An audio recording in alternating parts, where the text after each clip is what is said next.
इसको स्टार्ट करने से पहले कुछ बेसिक समझ लो। एक राइट एंगल ट्राइंगल है, ठीक है। सपोज इसका नाम है ए बी सी। तो ये राइट एंगल है, ये दोनों एक्यूट एंगल होंगे, 90 से कम होंगे दोनों एंगल। तो इसको बोलते हैं 90 डिग्री के सामने वाला साइड को बोलते हैं हाइपोटेन्यूस, जिसको एच से डिनोट करते हैं। इसको लिखते हैं परपेंडिकुलर और इसको लिखते हैं बेस, ठीक है।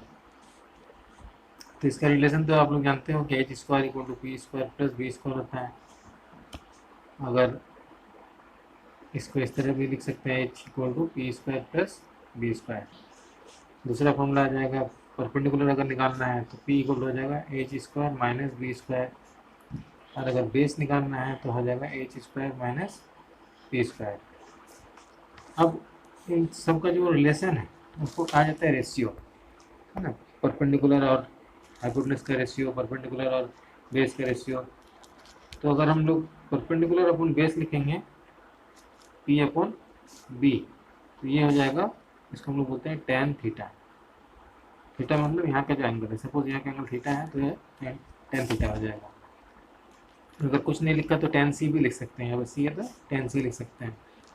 मतलब ये जो एंगल है, इस एंगल के सामने वाला साइड को ही परपेंडिकुलर कहा जाता है। अगर एंगल यहाँ पे है तो ये हो जाएगा परपेंडिकुलर। लेकिन हाइपोटेन्यूस में कुछ चेंजेस नहीं आता है, हाइपोटेन्यूस 90 के सामने ही रहता है। परपेंडिकुलर और बेस चेंज हो सकता है एंगल के हिसाब से। साइन थीटा हो जाएगा perpendicular upon hypotenuse, cos theta हो जाएगा perpendicular upon base upon hypotenuse, ठीक है। अब साइन का अपोजिट होता है कॉट, अपोजिट मतलब इसका रेसिप्रोकल। बेस अपन परपेंडिकुलर हो जाएगा कॉट थीटा। साइन का अपोजिट होता है कोसेक थीटा, तो ये हो जाएगा एच बाई पी, और कॉस का हो जाएगा सेक थीटा, ये हो जाएगा एच बाई बी। तो दैट मीन्स सबसे पहले हम लोग साइन को लिखते हैं साइन कोसाइन, कोसाइन जिसको कॉस लिखते हैं, साइन कॉस टेन, और कोसेक सेक कॉट, इस तरह से लिखा जाता है। अगर एंगल यहाँ पे रहेगा तो क्या हो जाएगा, ये परपेंडिकुलर हो जाएगा, ठीक है। अब क्वेश्चन नंबर 1 बनाते हैं, इसमें कॉन्सेप्ट क्लियर हो जाएगा। देखो, in triangle A B C, A B equal to 24 and B C equal to 7। Question number 1 में एक राइट एंगल ट्राइंगल है, राइट एंगल एट बी लिखा हुआ है, दैट मीन्स यहाँ पर बी आएगा, ये ए हो गया, ये सी हो गया। तो ए बी का वैल्यू दिया हुआ है 24 सेंटीमीटर, बी सी दिया है 7 सेंटीमीटर, और हमको फाइंड करना है sine A cos A equal to, find करना है क्या है, दूसरा फाइंड करना है sine C and cos C का वैल्यू फाइंड करना है। तो हमको फाइंड करने के लिए हमको क्या चाहिए, एच, हाइपोटेन्यूस का वैल्यू चाहिए। तो यहाँ पर हाइपोटेन्यूस तो पता नहीं है, तो हमको यहाँ पर इसको एच लिखेंगे और एच का वैल्यू फाइंड करेंगे, ये जो फॉर्मूला दिया हुआ है ऊपर में, इस फॉर्मूले से। हाइपोटेन्यूस हो जाएगा perpendicular square, that means A B square, और base square, that means B C square. तो ये हो जाएगा ए बी कितना है, ए बी है 24 प्लस 7 का स्क्वायर। इसमें आप लोग स्क्वायर रूट को कम से कम 30 तक याद कर लेना। 24 का स्क्वायर होता है 576 और ये 49, इनको ऐड करेंगे तो 625 आएगा। ये 25 का अंडर रूट होता है, स्क्वायर होता है सॉरी। तो 25 का स्क्वायर हो गया 625, तो एज का वैल्यू आ गया 25 सेंटीमीटर। अब हमको फाइंड करना है साइन ए। तो साइन ए, तो हमने अभी बताया कि एंगल अगर यहाँ पे है तो परपेंडिकुलर हो जाएगा ये वाला। साइन का फॉर्मूला होता है परपेंडिकुलर अपॉन हाइपोटेन्यूस। तो इस केस में इसके सामने वाला परपेंडिकुलर होगा 7, और एच हमने निकाला है 25। फिर कॉस ए फाइंड करना है, कॉस ए होता है बेस अपॉन हाइपोटेन्यूस। तो ए यहाँ पे है, उसका एडजेसेंट साइड को ही बेस कहा जाता है, क्योंकि ये परपेंडिकुलर हो चुका है, हाइपोटेन्यूस तो चेंज नहीं होता है, तो बेस कहलाएगा 24। तो 24/25 हो गया कॉस ए का आंसर। फिर सेकेंड हमको फाइंड करना है साइन सी का वैल्यू। तो साइन सी, अभी एंगल यहाँ पे आ गया है, एंगल यहाँ पे आएगा तो उसके सामने वाला हो जाएगा perpendicular, perpendicular upon hypotenuse, perpendicular 24/25, और cos C base by hypotenuse 7/25। तो जिस जगह पे एंगल है उसी के हिसाब से हमको वैल्यू को पुट करना है। एंगल यहाँ पे था तो सामने वाला परपेंडिकुलर, यहाँ पे एंगल है तो इसके सामने वाला परपेंडिकुलर। तो इस तरह से पहले वाला क्वेश्चन सॉल्व हो चुका है। सेकंड क्वेश्चन, ये डायग्राम दिया हुआ है सेकंड क्वेश्चन का 8.13 में। ये 12 दिया हुआ है, ये पी क्यू आर, क्यू पे 90 डिग्री है, ये 13 दिया हुआ है। इस केस में बेस नहीं दिया हुआ है, उनको बेस फाइंड करना पड़ेगा। बेस क्या हो जाएगा, बेस का फॉर्मूला हमने ऊपर लिखा हुआ है, देखो, hypotenuse square minus perpendicular square, hypotenuse square minus perpendicular square. Hypotenuse कितना दिया हुआ है 13 और परपेंडिकुलर 12 दिया हुआ है। 13 का स्क्वायर 169, ये 144, इसको माइनस करेंगे तो आएगा 25, 25 का स्क्वायर रूट 5 आ जाएगा। अब ये 5 आ गया, क्यू आर का वैल्यू 5, तो हमको क्या फाइंड करना है, tan p minus cot R.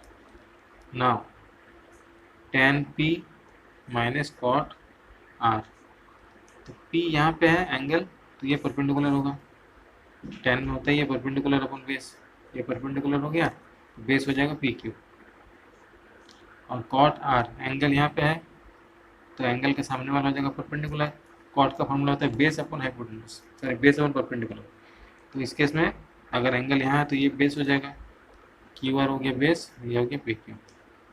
तो क्यू आर का वैल्यू कितना है 5 और पी क्यू का है 12, यहाँ भी 5/12, तो आंसर आएगा 0। ठीक है। Next question, question number 3, sine A equal to 3/4 दिया हुआ है और हमको कॉस ए का वैल्यू फाइंड करना है और tan ए का वैल्यू फाइंड करना है।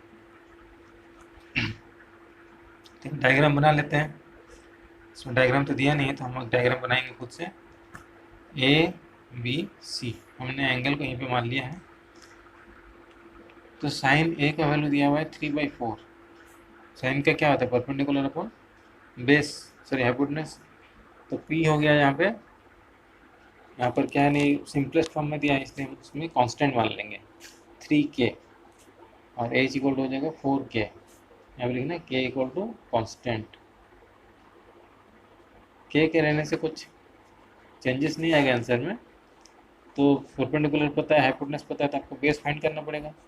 Base equal to hypotenuse square minus perpendicular square, 4k square minus 3k square equal to 16k square minus 9k square.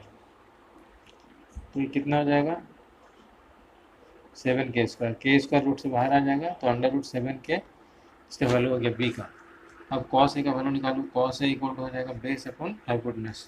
तो बेस कितना है √7k, हाइपोटेन्यूज कितना है 4k, के कैंसिल, √7/4 इसका आंसर हो गया।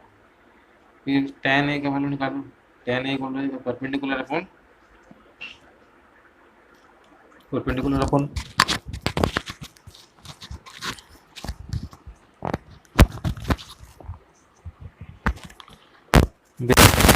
परपेंडिकुलर कितना दिया हुआ है 3k, बेस √7k है, के कैंसिल हो गया, इसको रैशनलाइज कर सकते हैं।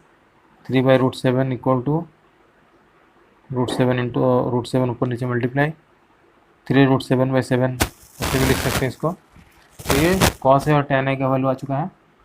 क्वेश्चन नंबर 4 देखो, 15 cot a इक्वल टू 8, और हमको इसमें फाइंड करना है साइन ए का वैल्यू फाइंड करना है और सेक ए का वैल्यू फाइंड करना है। तो कॉट ए इक्वल टू क्या हो जाएगा, ये 15 इधर डिवाइड हो जाएगा 8/15। कॉट मतलब होता है b/p, बेस अपन परपेंडिकुलर। इसका डायग्राम अगर हम बनाएंगे, ए यहाँ पर रख दो ए बी सी, तो b का वैल्यू हो जाएगा 8k और p का वैल्यू हो जाएगा 15k। तो पहले हाइपोटेन्यूज फाइंड करेंगे, p square plus v square, 15k square plus 8k square, 225k square, 64k square. ये हो जाएगा 289 के स्क्वायर। ये 17 का स्क्वायर रूट होता है, 289 का स्क्वायर रूट 17 होता है, और के आ जाएगा स्क्वायर में से बाहर आ जाएगा, तो 17 के इसका आंसर आया एच का। अब हमको फाइंड करना है साइन है, तो साइन ए हो जाएगा परपेंडिकुलर अपन हाइपोटेनस। परपेंडिकुलर दिया हुआ है 15 के, हाइपोटेनस निकला है 17 के कैंसिल, 15/17 आंसर हुआ। और फिर है सेक मतलब कॉस का अपोजिट, h/b हो जाएगा। h 17 के हैं और बेस 8 के हैं, ये हो गया 17/8, ये आंसर हो गया।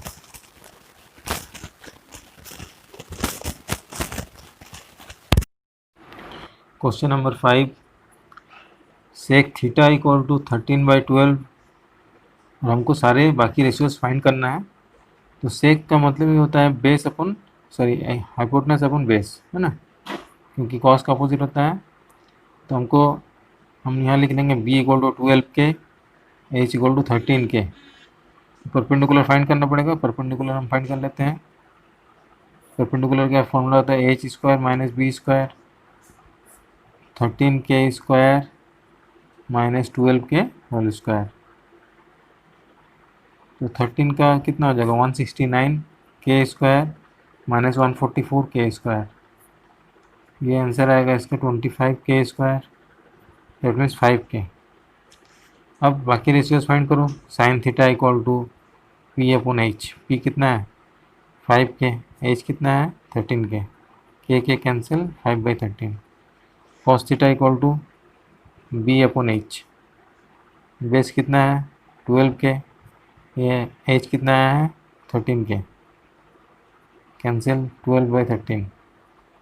फिर tan theta equal to perpendicular upon base, perpendicular है 5 के, बेस है 12 के, 5/12। साइन का अपोजिट कोसेक होता है, कोसेक थीटा साइन का अपोजिट कर दो 13/5, और सेक तो दिया हुआ ही है, और कॉट हो जाएगा 10 का अपोजिट 12/5। तो ये आंसर हो गया। ठीक है।